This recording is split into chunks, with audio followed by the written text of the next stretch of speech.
guys, welcome back to my channel. I have another parcel from FairyLoot. I'm hoping that this is my Bookshops and Bonedust replacement. I actually filmed a video last week when it arrived. I didn't publish it because the book was a state. Basically, they haven't packaged it very well. You can see the photos on my Twitter if you're curious. There are a few posts back, but basically they'd just put it in the box, chucked it on top of a bit of paper that they normally package in. So normally they come bubble wrapped and then put in the box and then packaging paper on top. It was basically just chucked on top of the packaging paper. It obviously like been sliding around, so the whole back of the dust jacket at the bottom was kind of ripped. Not like noticeable, but for the amount that we pay for these books, I was not gonna let that sit. So I contacted FairyLoot. They said that they would send me a new book. Well, originally I just asked for a replacement dust jacket because I thought there's no point, like the underneath is fine. And they said they don't just do dust jackets, they have to resend the whole book, and that they were really sorry and they're more than happy to resend it because I took like pictures of how it arrived and everything. And so I'm hoping it's this. They did say it could take up 20 to 30 days, but I'm not expecting anything else. At least I've not had any emails to say anything else has been dispatched from FairyLoot because, let's face it, I order so much from there, who knows at this point. But let's have a look. Hopefully it is, and it's packaged properly. It's in the bubble wrap. This was laying on top. Fingers crossed. Okay, let's get this baby out because I've been really looking forward to this book since I loved Legends and Lattes. Okay, moment of truth. It's got a little bit of denting, but I think that's to be expected, really. It's certainly nowhere near as bad. It's like literally just like the little smidges in the corners you can't even really see. Nowhere near as bad as the original one that I got. But this is my Bookshops and Bonedust, so I love it so much. It's so much nicer. There's like a little tiny dent there. But I can manage that, like that. It was basically like that, but like a little further along, and there was little tears going like all along the bottom down here. Oh, and the sprayed edges. I can't really be shocked because I've already seen them where I unboxed the other one. But I love them all the same. Okay. So this is the foiling that we've got on the hardcover. I love the iridescent colours. It's the same on the back as well, and then the spine looks very nice, and then we've got artwork in the front, and I know that it's exactly the same in the back because I've technically already unboxed this book. Oh, it's so pretty. It's just as beautiful as the first one. The first one was such a cozy slice of life book. It gave me very sort of like D&D adventurer, retired adventurer kind of thing. So I'm excited to read the prequel, and it is a prequel. So for those of you that haven't read the first book, you might not want to listen to this bit because I don't know. I think there's like some spoilery bits. I didn't actually read it properly because I was so bummed out by the book I stopped recording last time. But what we need isn't always what we seek.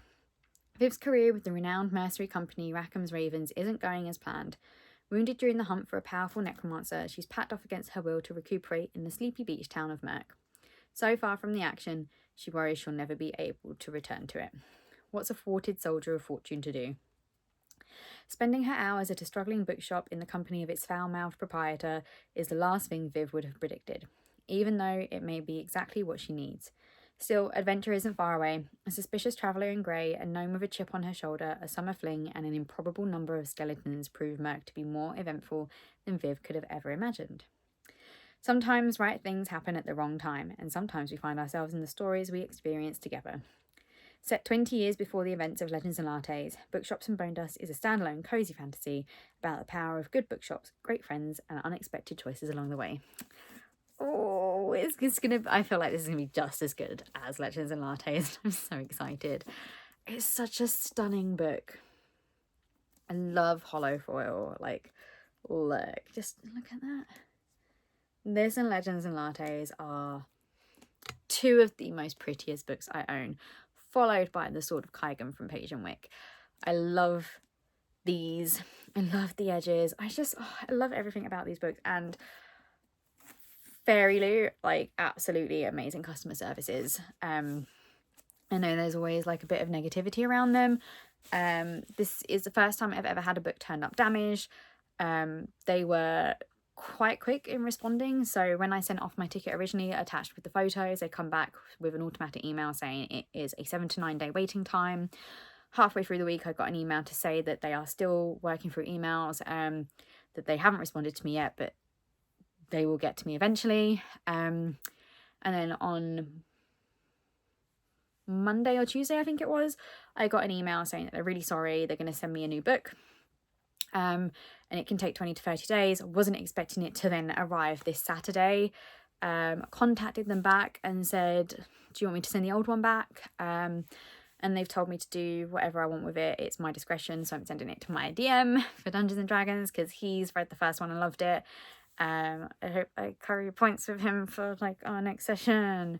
So the one that's damaged is going to a good home. I am just, unfortunately, book OCD anyway. I don't like the slightest of markings on my books. My paperbacks are all immaculate. You wouldn't even know that they've been read other than the fact that I've written reviews and I can tell you about them. So even if I didn't have that, I think the amount that I paid for this book from FairyLoot, I think total was like £27 or £28. I think paying that much for a book, like, I'm happy to do so, but I expect that book to come well packaged. And the way that it was the first time wasn't acceptable, but FairyLoot was so professional and really apologetic about it.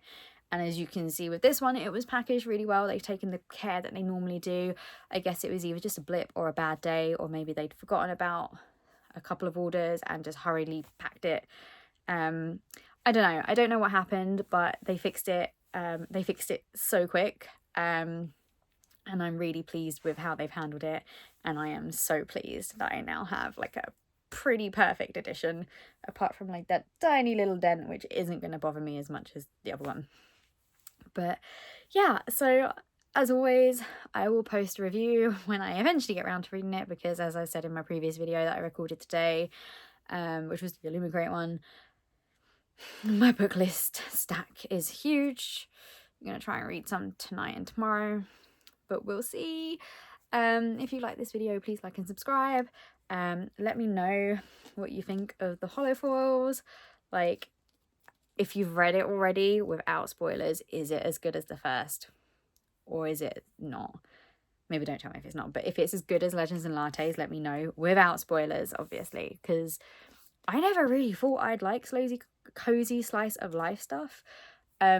I saw the Legends and Lattes, I fell in love with the cover and the edition that FairyLoot were doing, and I was like, I need it. I don't care if I don't like it, I need it. And I read that book within a day because I just loved it. It was so good.